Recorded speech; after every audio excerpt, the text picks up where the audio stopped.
Hi everyone, and welcome back to the Artisan Collective. To recap, we built farms last episode. Big, clunky ones in fact. And that's only half of the plan, really. Of course, I'm trying to take over the rocket shop. And so I did need the sugarcane farm, but of course you can't have rockets without gunpowder. But on other news, I have a mailbox now.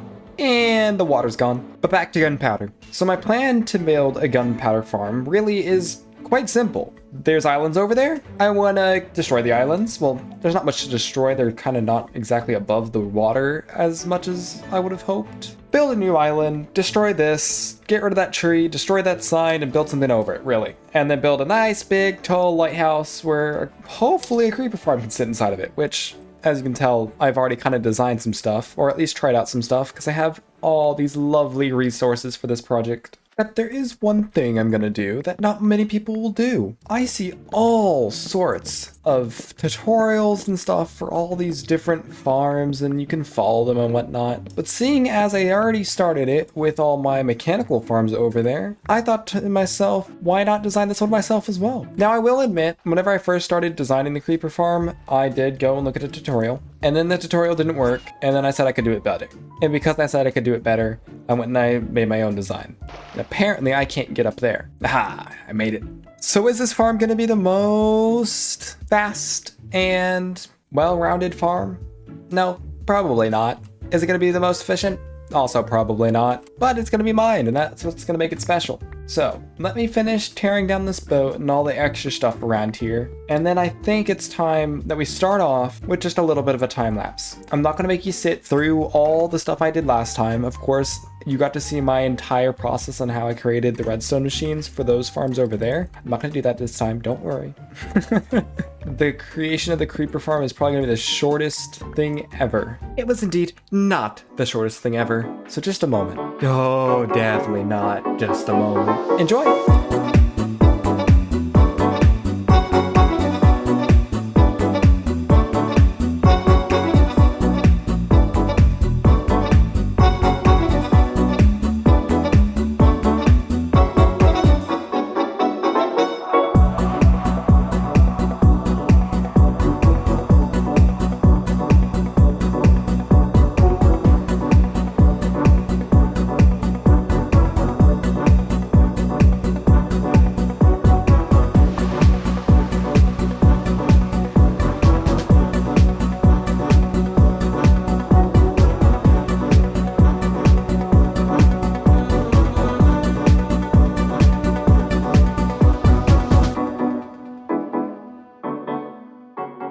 So we have a farm now. This was actually probably the shortest time it's ever taken me to build a creeper farm. And I don't know if you can tell, but there's lots of creepers inside. Also a lot of bats for some reason.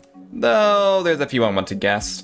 So basically whenever I was designing this thing halfway through, I realized I know nothing about creeper farms. That's kind of an issue, I guess, whenever you're trying to design one. So then I ended up looking at things that other people were doing and how creepers spawn and whatnot. And I got it to this at some point, which for some reason I found that this has to be like that. If you put it on the roof, that happens a lot more. Don't know why. I don't know why trapdoors affect spider spawns so much, but then I also found out that these little chunks, even though there's not technically enough space for a spider to spawn, they're still gonna spawn. I don't know why. So at this point, in my drops, I get some string along with gunpowder. So we get creeper produced string, because why not? But yeah, I had to go through a bunch of different designs and I figured out how some stuff worked. I still don't quite understand how creeper spawns work, to be completely honest. I used the same design in the past for so many years. I forgot exactly where I even found the farm. That's how long ago I was using it. But this seems to be working pretty well, and it seems like a lot of these type farms, because there are a mob farm. There is a mob farm that uses this same exact configuration with the water. And it just basically goes down, the water spills out and stuff, and it works. And so I just use the same circuit from that, and that seems to be working pretty well, I guess. I'm not really sure how it works exactly. All I did was go, yes, that's a redstone thing.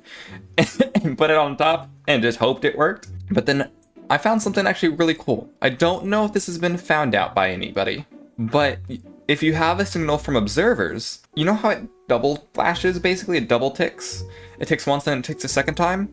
You can use copper bulb going into another copper bulb to turn that 2 tick into 1 tick. I haven't seen it anywhere else, so maybe I just discovered a new redstone thing? I'm not sure, because watch this. It is all connected up to the buttons up here. So if I free cam down here, you'll see if I do this, I press the button, it goes down with the observers, and eventually it ticks. I said eventually it ticks. Hello? See? And then it gets rid of that second tick, because the first tick turns this one on, and then the second tick turns this one off. And that leaves this one on without actually doing anything. So a button going into observers can turn 2 ticks to 1 tick. Isn't that smart? And as you can tell, I kind of liked that trick a little too much, because then I did the same thing down here, because how this works is the buttons, if I click one, go and power these, and then it goes into this, which then ticks, and then all of these observers then activate all the way down. And then one trails off into this section, which then activates that, which then goes to that, which then moves that piston back and forth, kind of like the system down there. And this down here starts the farm. Now, the reason I have this up here is because I kind of wanted a way to tell if the farm was on or off. So if I press a button, you'll see there's a beacon. Everyone ended up buying out all the beacons at one point, and I needed a beacon. I knew for a fact I needed a beacon for this farm because of this. So he ended up giving me one. But it's definitely a great way to tell if the farm is on. And just look at how satisfying this is. Look at all those creepers. Quite efficient, actually. But let me turn it off for now, because we do not need this thing turned on while I do a bunch of stuff to it. But look at them. Oh, it's glorious. Like I said, yeah, we get gunpowder, we get some string. As you can tell, like just from the moment that we had it on, it was probably like a 30-second to a minute at a time, we got a stack. So just getting gunpowder isn't enough for us right now, because right now there's not really a good way to actually get up to the chests that hold the gunpowder, and there's no way to get up to the buttons, which of course, even after I build, there's not going to be a way to get up to the buttons unless you're flying. So I guess that's kind of counterintuitive. You have to have rockets to get to the rockets. Now that I think about that, that's probably stupid. Anyway, I kind of need to make an island around here, and I kind of need to make a lighthouse on top of there. Well, not on top of it, but like around it. Yeah, you get the idea. So, now that the creeper farm is built, let's do just a little bit more building so that it doesn't look so ugly. Because right now, that does not fit with that. I don't know if you could tell, but yeah, there's a pretty big difference. Enjoy the time lapse.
Well, it's definitely done now. The island finally has a lighthouse to sit upon it with a pretty cool entrance, might I add. This entrance that you cannot see because I fell took so many tries, as did most of the stuff on this build. I mean, the creeper farm itself took many tries, but I think I rebuilt this entrance like 4 times. I think I rebuilt this roof a good couple of times.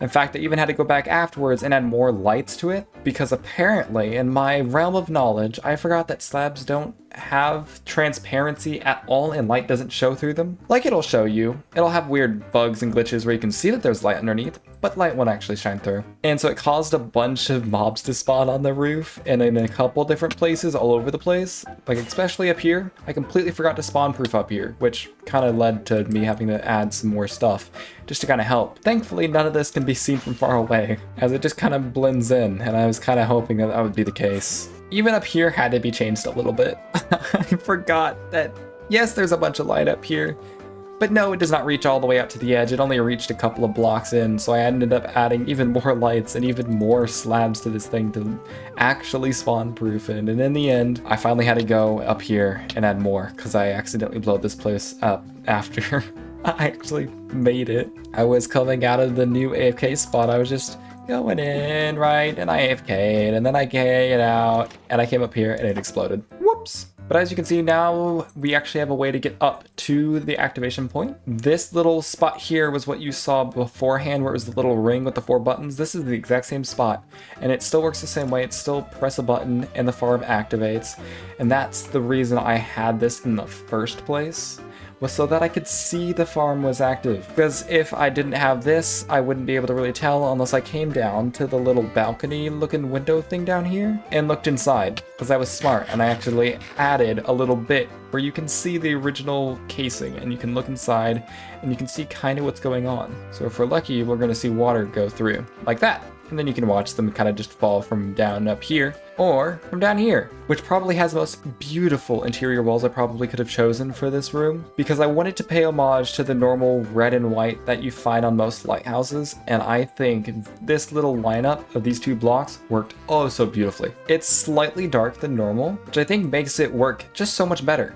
And then of course we have these gears, because at this point my brand is kind of turned into a bunch of gears and mechanical parts. So I had to add some gears, almost acting as fake buoys, because these are actually going to be really heavy if you were trying to use them as a buoy. They're not going to float. You're not going to float if you're using one of these. You'd sink to rock bottom. And then of course the storage system is down here, which I did actually try an AFK, like I said, but I made a mistake in the form of not spawn proofing correctly. Oh, I forgot the farm is still on. And because I didn't spawn proof correctly, and why I had to go back afterwards and add a bunch of stuff, it kind of caused what I had originally tested to be 50 shulker boxes to turn to 7, which is like awful. Because I think the last creeper farm I made was at least 15 shulker boxes after nights of AFK. But I think with the new spawn proofing, I'm gonna test it again after this probably, and hopefully it'll be back to the regular numbers, or at least halfway to it, because that'll be at least 20-25 shulker boxes, which is incredible. I didn't think it was going to be efficient considering all the spiders, but apparently it is. Let's talk about some things. So obviously we got the island here with this lovely gradient of a path with a little like metal sheet look to it that kind of corrodes over time, kind of then being taken over by maybe kelp or something towards the beach here. Obviously we had to have the normal rock look that I'm used over there over here, and even this little bit, it has a little bit of a similarity to over here, though actually this was designed before this land was, so I guess that has the similarity to here. And then of course we have another bit of graffiti, which actually sparked the idea for the graffiti over there, because in case you haven't noticed, this thing actually came before all of that. I know, it's kind of strange. But then obviously we have some nice little rocket banners over here, just little streamers almost, which took me forever to get this little bit, like this little torn bit at the end. But oh my goodness, I love it so much. And this whole reason I have banners over here kind of almost being stabbed is because this is the new generation for this lighthouse, because this lighthouse is being turned into a factory. It makes gunpowder and stuff for my rockets, so it is a factory. It's a creeper factory. But whenever it used to be a normal lighthouse where it would signal to passengers, hey, this is a safe area, it used to have a nice green banner saying, basically, I'm safe. I mean, green means go, right? But now it's torn because they tried to take it down, but this is also nailed to the wall, so they couldn't take it down completely just because of how high up it was. And so it uncovered some broken pipage, which is now dripping down a lot of water, but not too much, down into the air here that is dispersing as it gets closer and closer to the bottom of the lighthouse. Which all of this, by the way, is glass. Like, to a T, it's all glass. I tried so hard to make it look like little splashes. I think it looks so cute. I mean, it's cute as a broken pipe could be, I guess. And then over here we have even more pipage just everywhere, scaffolding, random ladders, bits and pieces, just everything back here, kind of adding some more little detail to the back without adding too much, considering this is the back of the build. But something still seems like it's missing. I can't shake the feeling that something's supposed to go here still. And I've been thinking about it, and I've been wondering, and I realized, oh, I know what's missing. didn't there used to be a boat right here? And then I kind of wrecked it, destroyed it, and took it away? What if I flipped the boat, and instead of positioning it on the front side of the island, I positioned it on the back, and gave it a little bit more of a modern twist, perhaps? I mean, a little bit of red ain't never hurt nobody. And after some spilled cargo, cracked boat holes, and plants galore, we got ourselves a boat. This thing is so mangled. Oh my goodness. I actually went back and added the plants afterwards after I built the two sides of the boat, and these are completely disconnected. Like they are touching, but that's because they're crashed into each other, and they are so mangled. As you can see, there's dents and stuff everywhere, and they're on a really tricky angle. Both of them are on two different angles actually. So this one's on like this weird and then like this kind of angle. It's been tilted kind of like over to the side a little bit, and it's also tilted this direction as well. And then this one's also the same kind of way. It's tilted kind of like this, and then also tilted up as it goes along. So they're on some really tricky angles, but I think it turned out amazing. And yes, I know it is kind of ironic for a shipwreck to be on a lighthouse. Deal with it. But there's something cool that's been created by the fact that the two ship parts are kind of crashing into each other and kind of leaning onto the island. Because there was this little part here that kind of curved in and created this little mini cave. It doesn't really go far in, but using the ship hull here, it creates this little narrow passageway that goes into this area. And I've even thought about maybe doing something with it because there's so much space underneath here. But now that everything's complete, I get to show you the best part. This build has obviously a lot of gradients, kind of like all the other builds, but this in particular, if it would load correctly, hello? Oh, there it goes. This in particular has a really cool gradient going on with the middle here that kind of sets it apart from everything else. Because everything else obviously has like the stone gradients, so you have some little bits and pieces that kind of break it up, kind of like the silos over here do, just all stone. But what sets it apart that the middle has this little almost wrapping metal sheet look to it. Because of how I've done these little drippy bits, that's what I'm gonna coin them as, little drippy bits. And then the little highlights here, it almost looks like it's wrapped around. It's this one continuous metal sheet that just kind of curls around. And so instead of the normal stripes with the red and the white, or even what I did that one time, which was just, I think, a couple of stripes of white, different white blocks, this has the whole gray gradient between obviously the clay here and some of the darker blocks like tuff, and then stuff like andesite for the highlights. And it's so great. And yes, from this angle you also get some of the nicer things, like this looks a lot smoother because obviously there's a color change and many other color shifts and everything else, and it's so good. Though it still doesn't blend very well, and I think I have a plan to blend it a little bit better. I have thought about it, and I think I'm going to use this area over here to kind of blend between the two, because this is very bright and this is very dark, and I feel like having something in between to kind of bridge the gap might be useful. And then also maybe adding some of that railing over on this hill over here might help a little bit as well. Though not everything was lost. This gradient, this kind of gradient that was under here, that's been used before. The same color coloration that's over here and over there, just only slightly different. But now that we do have a source of both sugarcane over in the back there and gunpowder over here, we'll have to get color over here soon just to show them what I've done and hopefully gain access to the ownership of the rocket shop. Ain't that right, Mr. Piggy? But I need to go retest this, and I'm probably gonna need to clear these out so that these are completely empty, and hopefully Spawnproofing did some work for me and I can actually get more gunpowder now. Otherwise, I'm gonna have many nights of AFK ahead of me. Anyway, if you enjoyed the video, don't forget to leave a like, maybe comment, maybe even subscribe if you like the content I make and want to see more. And ooh, I can see Richie's base now. I'm getting distracted. Y'all have a beautiful day. I'm gonna go get rest because I'm like starting to fall into really big fatigue. So I'm gonna see you in the next episode. Bye.